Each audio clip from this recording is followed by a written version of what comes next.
MG Motor has been in the news for the last few months because it's the newest brand to enter the Indian market, and making the news for it is its first SUV, the Hector, which we are driving with us today. Now this promises to be a car of the future. It is an internet car.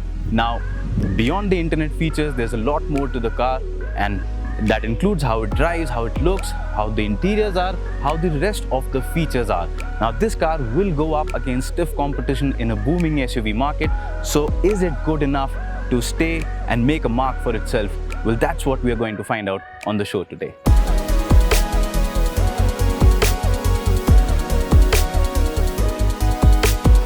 So let's talk about the design first. Now in terms of design, the Hector is quite a striking SUV to look at.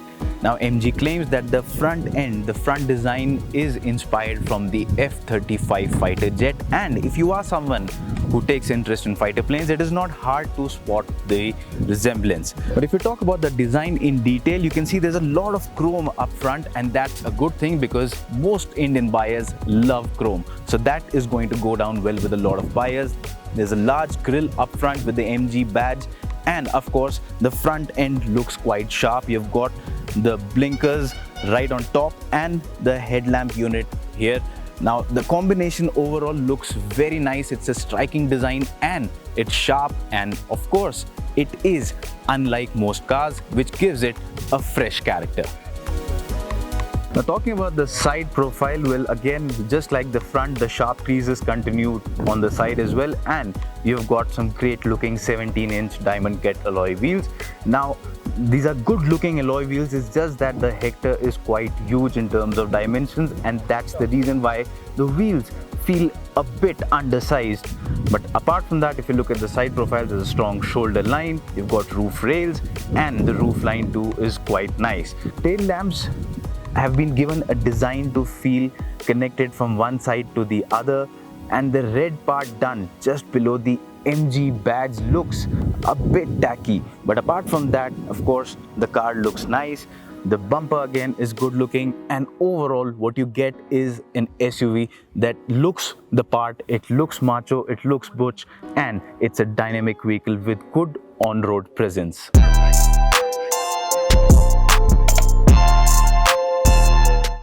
So now we're inside the Hector, and this is one of the most interesting bits because it's an internet car. So what does it really mean? There are more than 50 internet connected features inside the car, but there's not time enough to tell you all of that. So we'll get down to the most important ones. Now, because this comes with an embedded eSIM, that means you get a lot of connectivity options and you can access a lot of functions using your smartphone. It comes with preloaded apps, and one of the most interesting apps within all these is the Gaana app.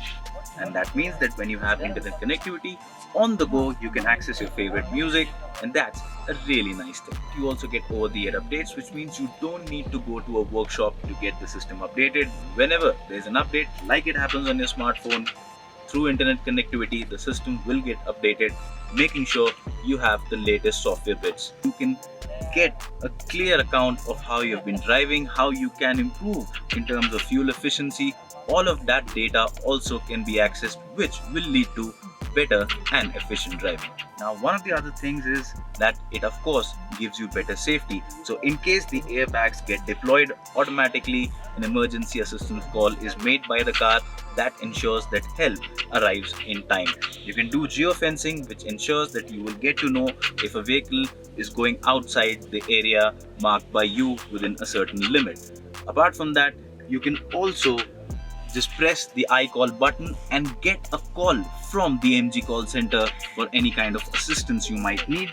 And you can also know your vehicle's status before going out on a drive on your smartphone, and that is what makes it so much better in terms of overall experience. Now, one of the features in the Hector that MG has been pushing a lot is its voice activated commands. Now, there are two types of commands that you can access through voice. One is where you don't need to wake the system up, so things such as turn on AC, turn off AC. Climate control is already on. As you can see, smart enough to get the command. But if you want to open the sunroof or the side windows, then you need to make a separate command, and that's what I'll show you right now. Hello MG. I'm here. Open the sunroof. works well. Apart from opening the sunroof, you can open or close the driver's side window, you can access the climate control, you can access the fan speed, you can even turn down or turn up the brightness of the screen, you can access your last or the next radio station, and you can also access the zoom level for the map if you're using navigation. All these using simple voice commands. So now with the internet bit discussed, well, it's time to tell you how the overall cabin is, and it is quite a nice looking and a plush cabin. If you talk about the dashboard, well, right here you've got a soft touch material, looks nice. Even the plastic bits on the top and the bottom have been done tastefully, so the sense of premiumness just continues. The dashboard design, if you look at the center console design, again this has been done quite nice, merges well with the overall dashboard layout, and the instrument cluster too is quite good looking. The digital screen in center gives you access to a lot of information, and of course you also have the analog counters on both ends which give you the speed and the engine RPM. The steering wheel, well, it's a leather wrapped unit and it gives you the buttons for your infotainment and the cruise control. Again, quite nice to hold, feels premium. The seats themselves are quite nice. These are leather seats. The stitching bit, the design bit looks nice. The side support, the under thigh support on these seats is quite nice. The cushioning is good. So if you're going to be in these seats for a long time, if you're going out for those long journeys, the seats are going to keep you comfortable. Now, since it is a well-connected car, you also need a lot of points where you can keep your devices charged. So in that respect, well, right up here, you've got two USB ports and an aux-in port.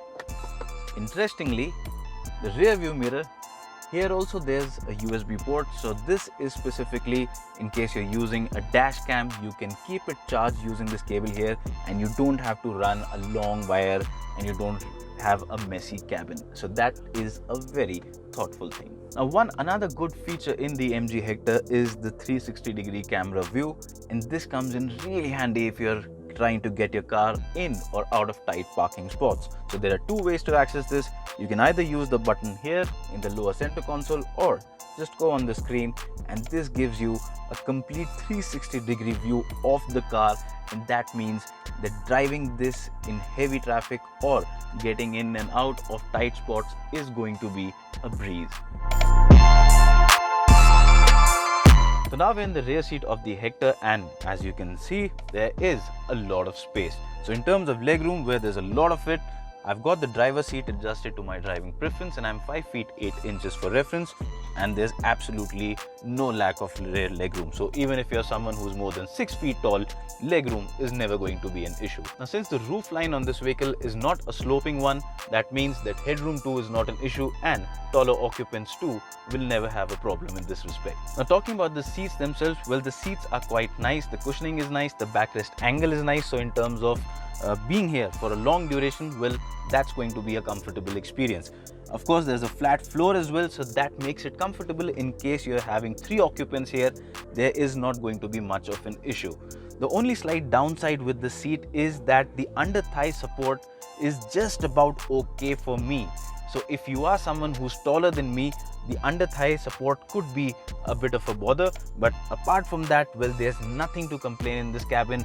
It is a spacious cabin, it's a good looking cabin, feels premium, and of course you've got all the features that you could ask for in this particular price point. In terms of convenience, well, what you get here is the rear AC vents, and of course there's a USB point here as well, and there's space to place some small knickknacks here. The door pockets, again, they're fairly large, so you can put in a couple of water bottles, and of course adding to the comfort is the fact that you get a leather cushion armrest here. Again, the placement is quite nice, and that means that this overall seating experience is quite a comfortable one.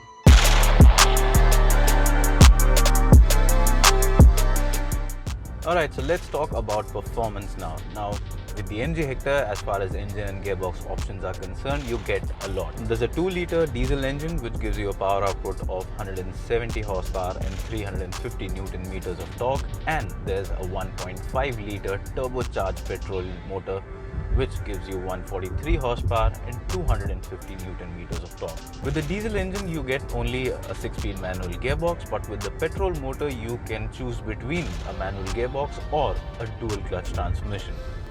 Another interesting option, the one that we're driving right now, is the petrol hybrid. Now this is India's first 48-volt hybrid. So what this does differently is that it regenerates the energy every time you brake. What would have been lost otherwise, that energy is captured, and MG calls it e-boost. So every time you mash the throttle, well, you get that power in the form of a boost, and that helps you go a little bit quicker. Of course, it has fuel efficiency benefits and it also lowers carbon emissions. There's the usual start-stop as well. In terms of drivability, well, the engine is quite nice. It is a smooth unit. It's a rev-happy unit, so once you get it past about 2500 RPM, you can actually have some fun with it. The only issue is that in the starting bit, that is just getting it off the line, there is a bit of a lag. So once the turbo spools in, which happens at about close to somewhere about 1800 RPM, then the engine moves effortlessly. But if you're somewhere like on an incline, you're trying to go up an incline, that is a point where the vehicle does struggle a bit. But on the highway, the performance is quite nice. You can easily reach triple-digit speeds and maintain it. Overtaking the long trailers also should not be a problem. Just slot in a gear down and you should be going quite quickly. The diesel engine also offers good performance, and the good thing about the diesel engine is that the company has worked a lot on lowering the NVH levels.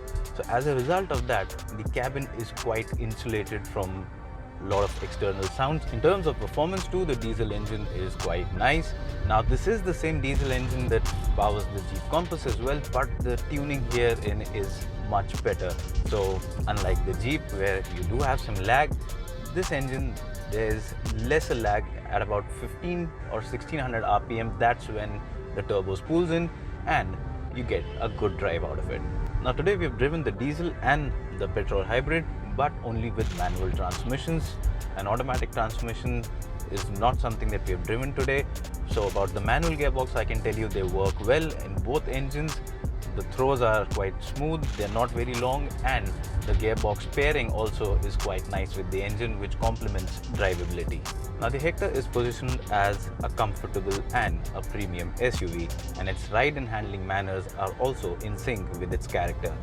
In terms of high-speed stability, well, no complaints at all. We've been driving it on the highway today throughout the day, and the vehicle has performed almost flawlessly. Even around winding roads, it has been quite nice. Of course, there is noticeable body roll, and the steering is not really quick. So it's not a car that a driving enthusiast would enjoy, but it has power, it has good predictable handling, so you can have some fun with it. The ride quality is also quite nice, so even over broken surfaces, over potholes, over speed breakers, the cabin remains quite stable, and the occupants are largely insulated from the movement arising out of the undulations from the road. In terms of safety also, the Hector scores well. It comes with 6 airbags, ABS, EVD, disc brakes all around, and apart from that you got traction control. There's also a hill start assist. So add all of these things together and you get a car that gives you peace of mind. Now the key thing that remains to be seen is the pricing. My expectation is that the car will be priced somewhere between 14 to about 18 to 18.5 lakh rupees for the top variant, and if MG can get this pricing, well, nothing better than it, and I'm sure that it will go on to become a successful product. And coming to the question that was raised in the title of this video, whether this is a British or a Chinese SUV, well, technically the platform is designed and developed in China, so this is an SAIC derived platform. It is a Chinese vehicle technically, but it is made in India and it is a global platform. Now the best part is the way the vehicle has been designed, the way the features have been packaged, the execution, well, all of that is pretty much British as far as quality is concerned, and that's a big praise for this vehicle.